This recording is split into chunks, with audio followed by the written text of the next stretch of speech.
What is up, Packers fans? Welcome to the inaugural episode of the tiered rankings. Today, we're going to talk about cornerbacks. If you've been following Ross Uglam's daily draft, which you should be because it's incredible, you have probably heard him mention Jacob Morley's tiered rankings, the Packer People Top 300 checklist that is in the draft guide. I am Jacob Morley. We're going to talk about some of those tiers today. And then first and foremost, make sure you are buying the Green Bay Draft Guide powered by Packer Report. If you're wondering where you can get that, there is a link in the comments. It is also scrolling on the bottom of this video. So make sure you're getting over there and getting yourself one of those. You will not regret it. Put a ton of work into it. It's a great book. It's a great resource. It is one of the only team-specific draft guides available to you. And luckily, if you're a Packers fan, it's geared towards Packers. So that's a lot of fun. You know, you can go out and get a lot of different draft guides, and a lot of them are excellent. For my money, Dane Brugler's The Beast is the best one. But Dane Brugler is not talking about player 299 on his board and how they specifically relate and how they specifically would fit in Green Bay. So that's what you need to get yourself a copy of, have it printed off on draft day, all that good stuff. And it's a good way to support us as well if you appreciate the content on Packer Report or online or anywhere. That's just a great way for you to show us some love, and we appreciate that. Okay, without any further ado, we're going to talk about some of these corners that are big time fits in Green Bay. The good news is, well, that's not great. Well, the good news is some of the top guys didn't disqualify themselves. They just are missing some testing. And when you get your hands on the guide, it'll explain all of that. You can't be a tier 1 fit if you don't have a full athletic profile. So in this year's draft class, there are three corners that check every single box and have a full athletic profile list. When you go through it in the guide, it'll break it all down. I think it's pretty easy to understand if you understand how things are color coordinated. But a guy with like pink, their name is in pink. That means they don't have a full athletic profile, but they have checked every single box so far. And that means if they did the full athletic testing, they could be a tier 1 fit, or they could fall off somewhere. You don't really know. It's just what we have in the moment. So before we get into the names, what are things that Green Bay likes in the cornerback position? And that's one that I do feel like we have a good grasp on. And if we don't have a good grasp on it, I'm going to tell you in these episodes as we go through, there are some of these positions that we're like, they're all over the place, so it's hard to tell. Cornerback is not one of them. They are very specific in what they like and what they're comfortable with putting on the field to play for them. You know, you look back all the way back. The unique thing about Green Bay is they've had a similar philosophy in the draft since the early 1990s when Ron Wolf took over, immediately traded for Brett Favre. The rest is history. But Ron would talk about some of the stuff that he liked, especially at the cornerback position. He was very open in talking about the size of these cornerbacks. You know, the Packers strayed away from that in our lifetime, like one time when they took Ahmad Batman Carroll, and that didn't work out very well. So I think there is something to these thresholds and why Green Bay likes them. So one of them is obviously size.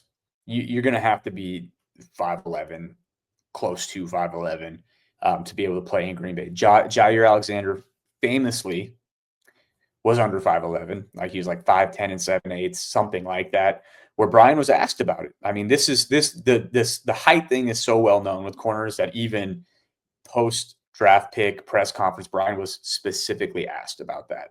And they didn't have a problem with him, and they were right. Jair has been an all-pro in this league. I don't know if he's going to be on the team next year, and that's why it could be a need this year, but that is not a bad pick. That was a phenomenal pick. So that's one of them. The other thing is density. They're going to want you to tackle in Green Bay. It's the NFC North. People run the ball, and you got to be able to get guys on the ground.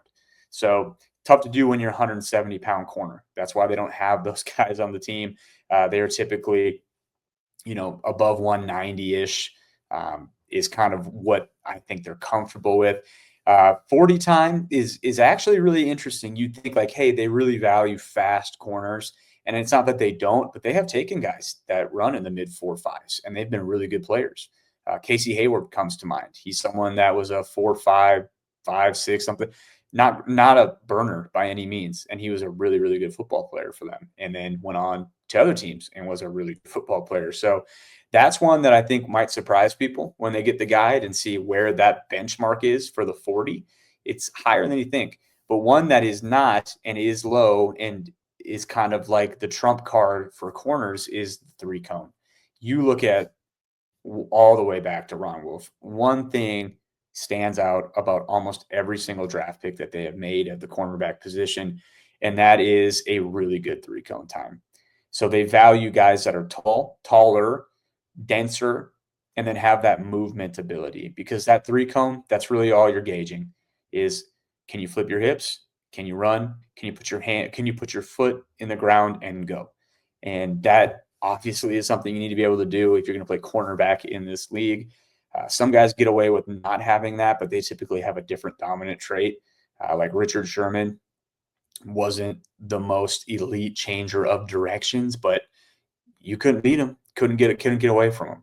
And that's because his physicality and his length. But that's neither here nor there.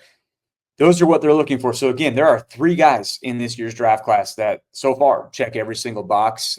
There may be some numbers still coming in. That number could grow. It's usually around between 3 and 5 guys. The last 4 years we've done this, it's been like between 3 and 5 guys. Last year, there's only one guy that checked every single box, and he wasn't even drafted. So looking at this year's class, the top guys that a lot of people talk about, like Trey Amos, is a name that gets thrown around a lot. He'd be a guy that we're missing data on.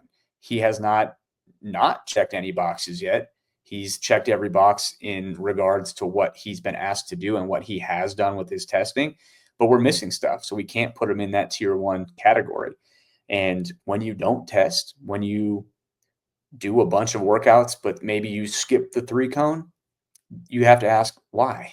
Are you bad at it? Is it slow?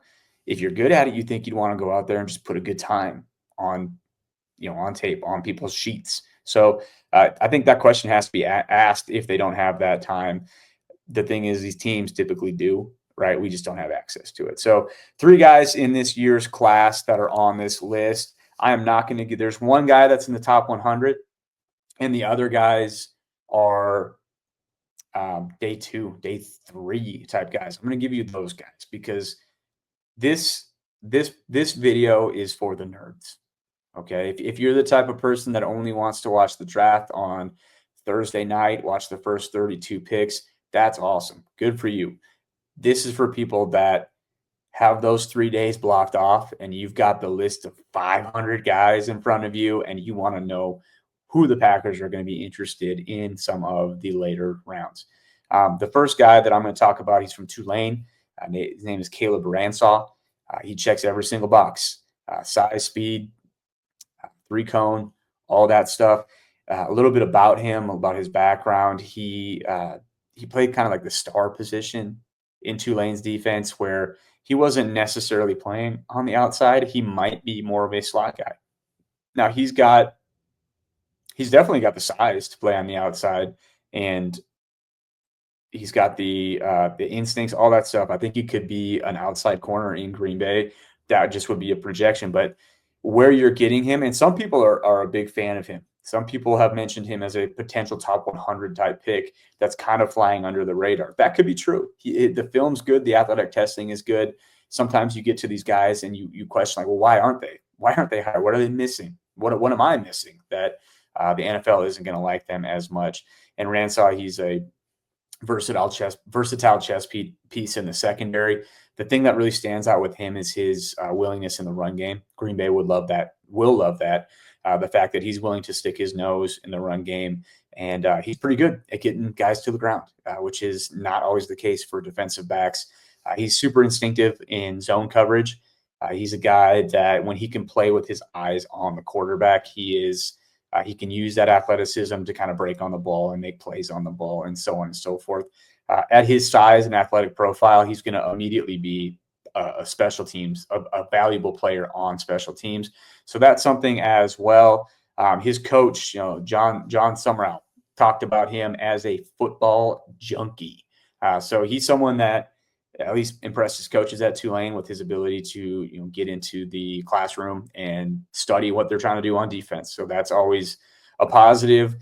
Guys like that in the secondary are valuable. You look at like Evan Williams last year. That's the first thing anyone would say about him is he is a really, really intelligent football player. So you can't devalue that. Weaknesses for him, not great in man coverage. Sometimes the movement ability for him, and sometimes for a lot of corners, they have that on the spreadsheet, but that doesn't always show up on the film. For him, he's kind of like that, where I'm not asking him to just play on an island outside by himself. I would want him to play more in a zone where he can read what's in front of him, like I mentioned earlier. So he's a guy that I think would be a great fit in Green Bay. Did start his career at Troy and then eventually transferred to Tulane, which is very similar to the next guy I'm going to talk about as well. I do think Ransaw gets drafted. I think he's day 2, day 3 type guy. This next player I'm going to talk about, I don't know if he is drafted, but I like him. And he's someone to keep an eye on day 3, or maybe even like a potential priority free agent that Green Bay brings into camp. And when they bring him in, you can say, hey, we talked about him on the tiered episode for the cornerbacks. His name is Bilal Conn. And he played at Western Michigan. I believe he started at a community college, transferred, and then ended up at Tulane. I have it in front of me. Yeah, so Iowa Central Community College, transferred to Indiana State, then transferred to Western Michigan. He is, again, checks every single box that Green Bay typically likes. He was a combine invite, so he's someone that is on the radar of NFL players. One thing that really stands out about him is I think he's more of a true outside corner as opposed to Ransaw, who played kind of all over the place. Ball skills for him. He is someone that he gets his hand on the football a lot. His last 2 years of eligibility in college, he had 17 PBUs, pass breakups. And I think 2 interceptions only. But, if you get a guy that can prevent the wide receiver from catching the ball, even if the corner doesn't, I think that's a valuable trait. He's another guy that will stick his nose in there in the run game. Another reason why I think Green Bay will like him, because he is a willing tackler on the edge. Another guy that immediately will be able to play special teams. Talking about like a Corey Ballantyne, who was a tier 1 player athletically, by the way. But he could be a Corey Ballantyne type special teamer, can play some snaps for you, developmental prospect, day 3 type guy that, if he hits his ceiling, he's a starter. Like that is his athletic profile. He is good enough to be a starter in this football league, in the NFL. So someone that if he were to come into Green Bay, I think he would be exciting to watch develop. A very worthy lottery ticket for a team to take at the end of the draft. So those are 2 guys. 2 guys. Get the draft guide if you want the rest of them. There's one, like I said, in the top 100. If you've got a favorite player, someone that you're really hoping Green Bay takes in round 1 or round 2, check in on them. See where they're at as far as where they tested, what they look like, and if there's someone that Green Bay might be interested in. But, guys, that is it for me today. Stay tuned. We will get every single positional group covered before the NFL draft in Green Bay, late April. I'll catch you guys next time. Until then, be excellent to each other and go Pack Out.